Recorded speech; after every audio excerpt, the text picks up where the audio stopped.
bisa nggak ya kita mewujudkan konsep kedaulatan pangan di tingkat keluarga dan kami olah sendiri. Jadi betul-betul bisa nggak ya kita makan sayur, buah, bumbu dapur yang memang kita hasilkan dari artinya kebun yang kita olah dengan tangan sendiri.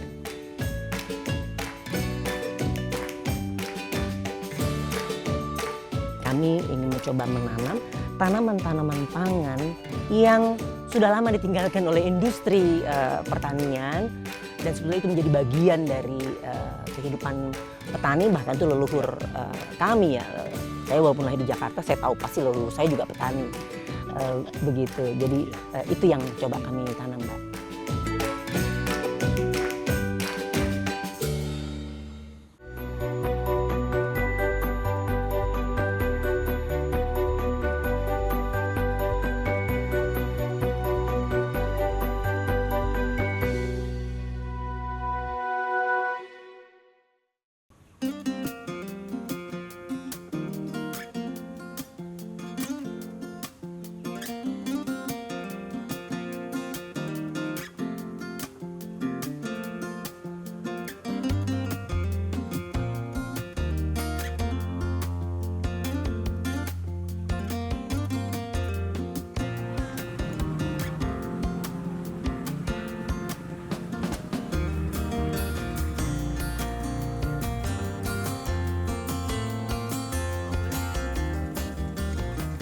Petik. Ya. Jadi ini mengingatkan masa kecil dulu, kalau ke sawah itu kita tinggal mengambil garam.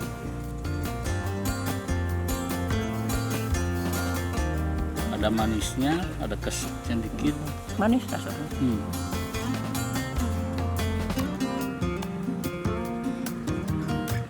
Saya Mia Siskawati dan bersama saya ada suami saya.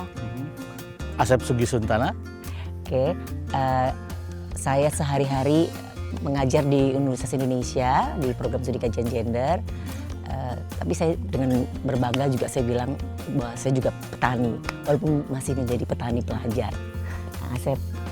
Ya, saya mengajar juga tapi tidak purna waktu. Kemudian sekarang ini menjadi advisor beberapa program di Indonesia, termasuk mengampu manajemen beberapa lembaga.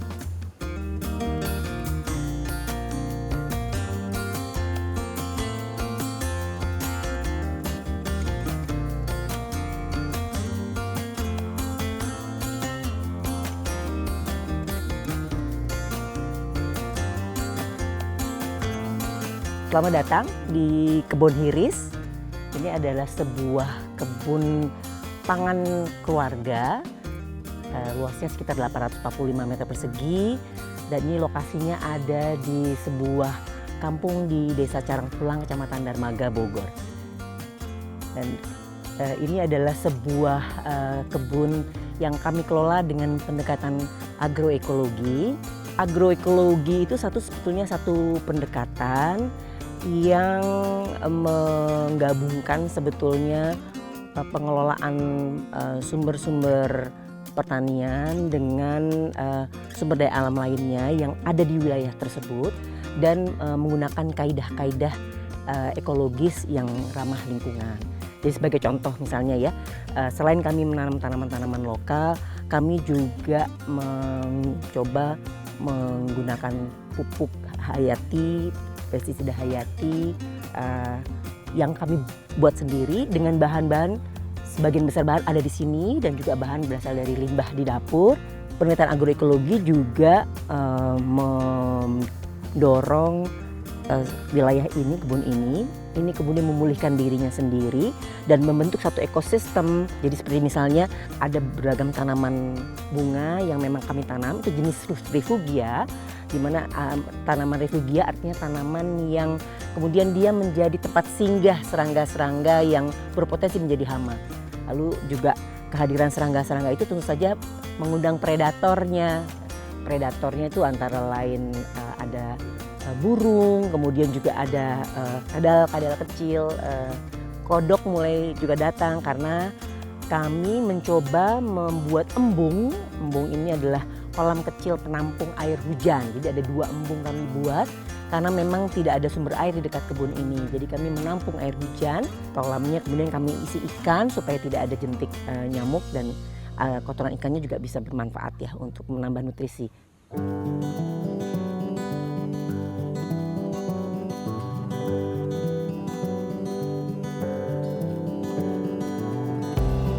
Kami menanam beragam tanaman pangan, termasuk yang kami ingin sekali terus tanam adalah beragam tanaman pangan lokal.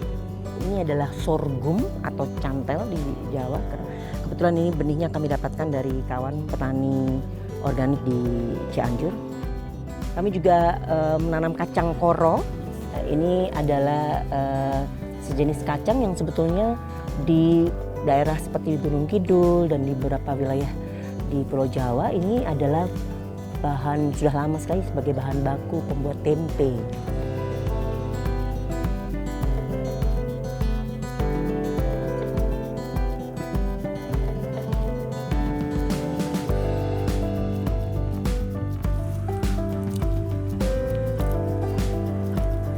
Nama kebun hiris kami ambil dari tanaman ini. Ini tanaman kacang hiris yang biasanya juga ini adalah tanaman pangan yang biasanya dimasak oleh masyarakat di Jawa Barat. Ini yang masih segar ini dicuci, bisa dimasak mentah dicampur dengan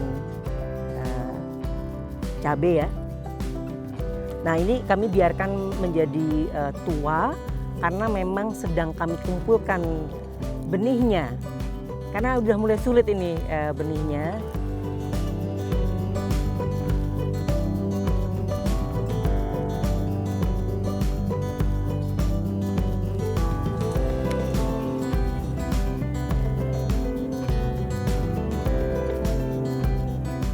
Ada pohon yang seperti tebu kecil.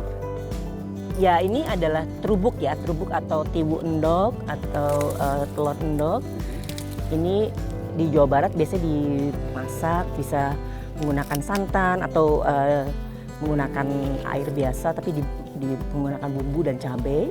Nah tapi ini Kang Asep punya cerita sendiri tentang terubuk ini. Oh iya, kalau kami camping di SMP begitu, ini adalah tanaman yang kami cari. Karena apa? Karena di dalam itu ada bagian yang enak untuk dimakan. Coba, ayo. Terubuk ini salah satu tanaman pangan paling nggak di Jawa Barat dan Banten. Jadi kalau di beberapa pasar lokal di Banten, saya tahu ini kadang-kadang masih ada yang jual, gitu. Tapi sudah sangat jarang.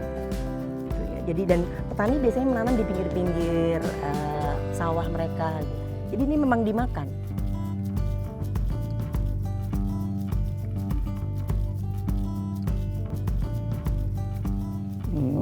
Enak banget.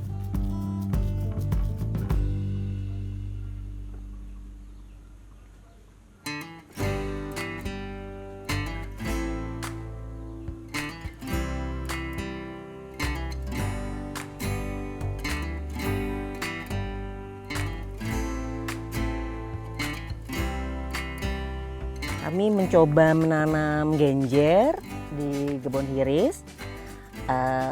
Bibitnya kami ambil dari sawah keluarga kami di Sumedang, dan ya kami buat kolam kecil masih menggunakan plastik. Ternyata tumbuh cukup baik dan ya ini jadi satu sumber pangan ya, daunnya dioseng-oseng. Ada pegagan, ini adalah sebetulnya tanaman obat, baik sekali untuk mereka yang punya masalah pencernaan, juga tinggal dimakan aja. Ada azolla juga. Ini sebetulnya banyak kemarin, kemudian kami pindahkan ke kolam besar. Rupanya ikan nila itu sangat menyukai azolla. Dan kami perbanyak di sini, nanti kami pindahkan lagi ke sana begitu.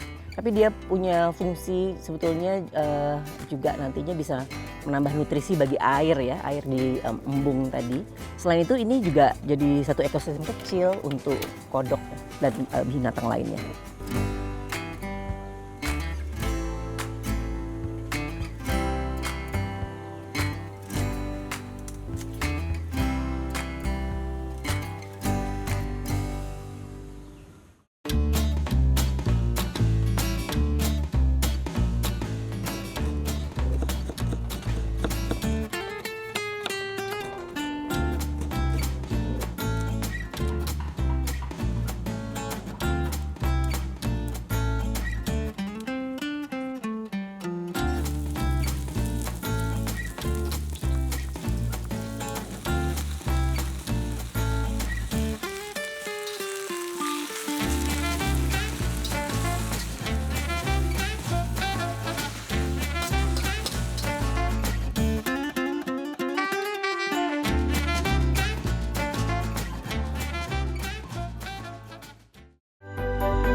Di antara tanaman salak pendek gula pasir ada 2 jalur sini, kemudian ini jalur sayuran.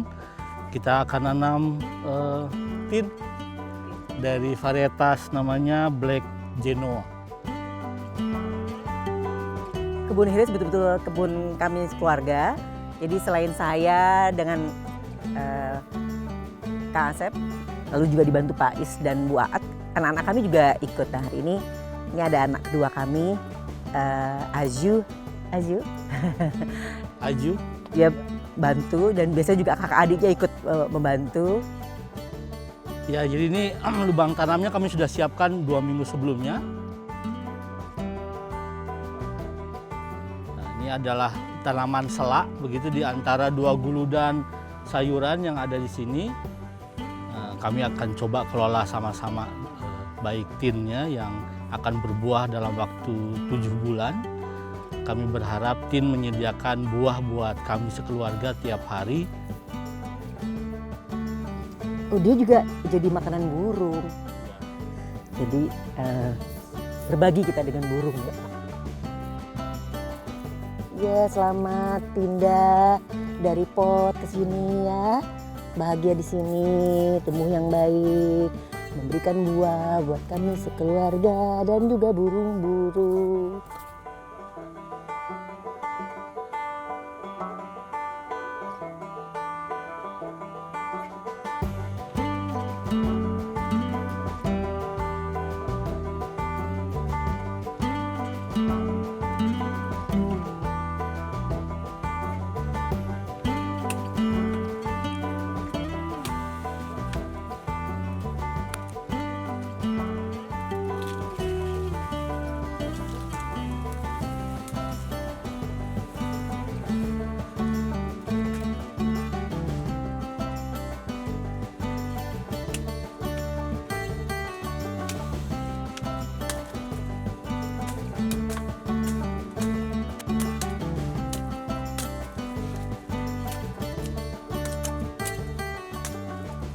Jadi kita buka kambiumnya gitu di beberapa tempat supaya akarnya mempunyai peluang lebih banyak untuk tumbuh di seputar ini.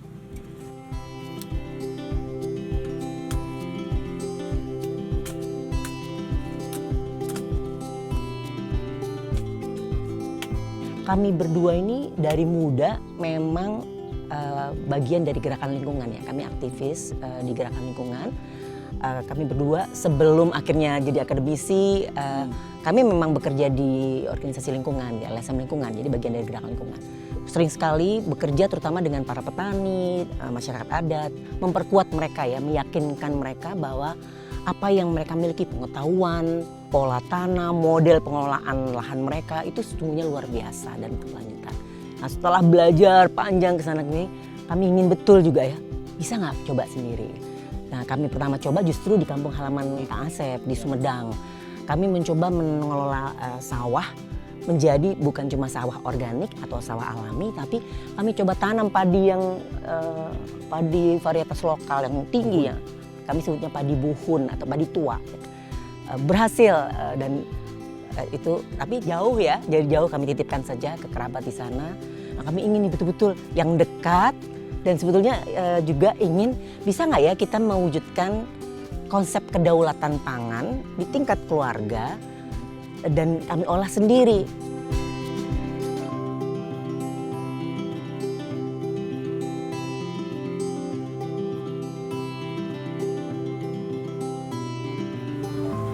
Ini sorghum atau cantel. Nah, sekarang kami coba akan tanam.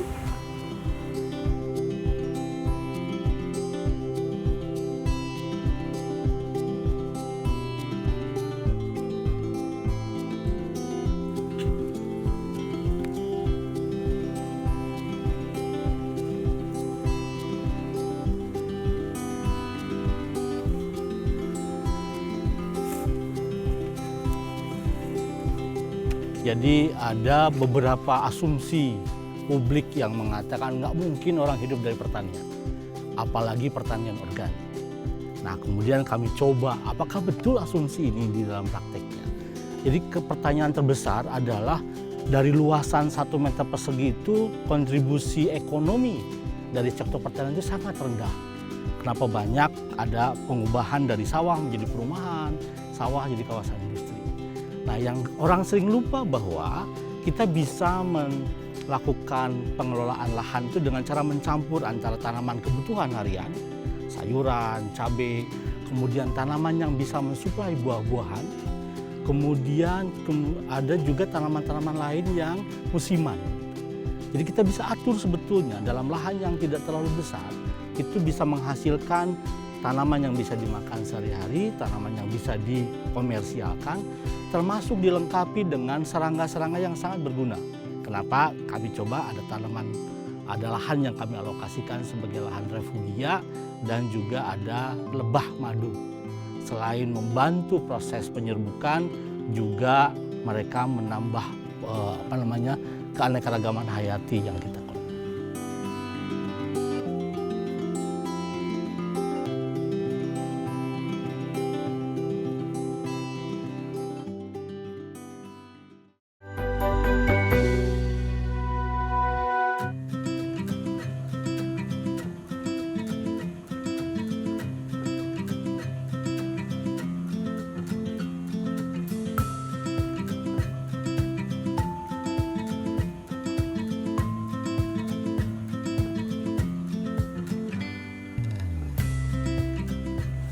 Kita mau masak, sekarang kita panen dulu.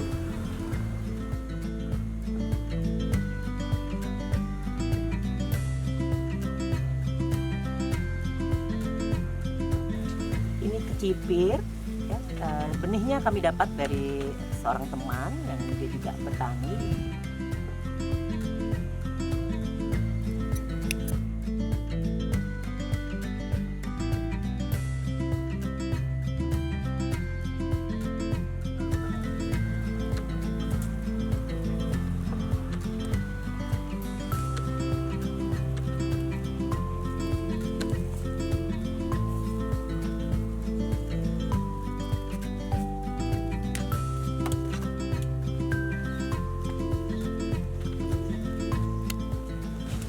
Ini takokak dimasak dengan oncom.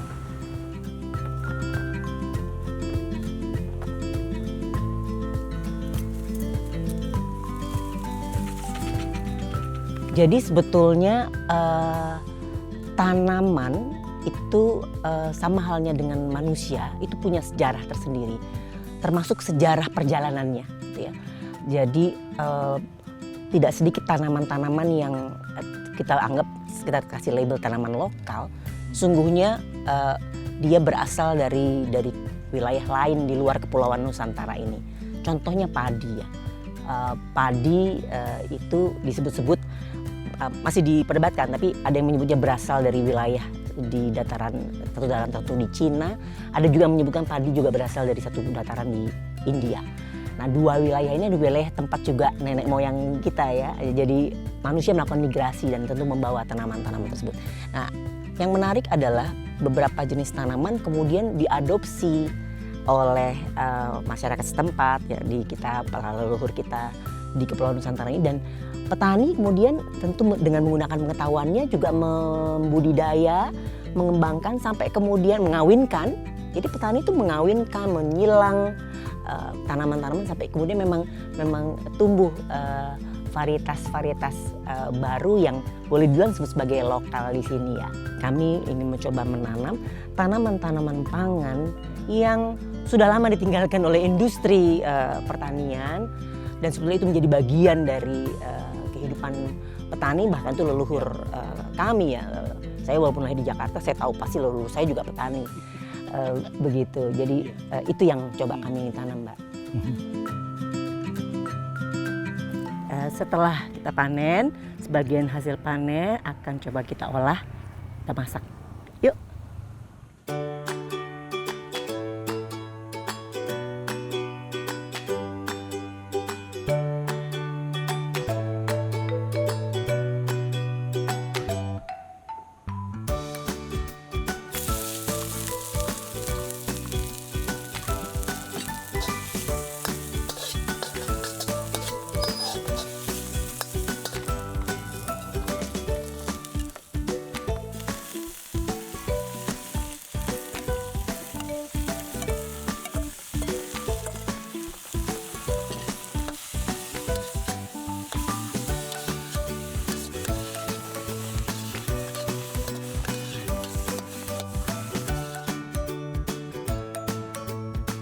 kami berbahagia bisa mengabarkan sebetulnya pengalaman kami melalui interaksi di kelas ke mahasiswa, kemudian melalui berbagai media sosial.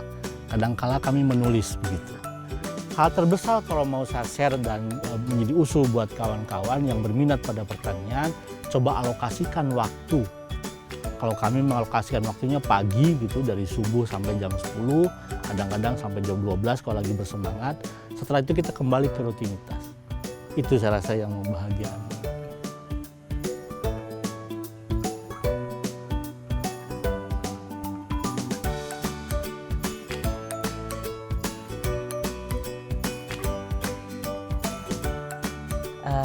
Saya berharap kami bisa melanjutkan ya, merawat kebun ini menjadi tempat yang bisa membuat keluarga kami membangun kedaulatan pangan di tingkat keluarga. Kami juga punya kontribusi bagi pelestarian keanekaragaman hayati. Dan tadi ya karena kemudian ekosistemnya mulai terbangun dengan baik, ada keseimbangan yang baik, ini juga jadi tempat buat healing saya dan kami sekeluarga ya. Tapi jadi kami juga berharap karena ini adalah demplot ya, demplot yang mudah-mudahan juga bisa menarik perhatian dan sudah mulai ya menarik perhatian petani sekitar, teman-teman. Harapannya bisa melakukan hal serupa di tempat sekecil apapun, tidak harus 845 meter persegi seperti ini ya. Tapi di tempat seperti apapun, sebagian teman kan melakukannya di rooftop, ada yang di pojok kecil, tidak peduli berapapun luasnya, tapi mudah-mudahan mereka juga bisa melakukan hal serupa sesuai dengan kapasitas masing-masing ya.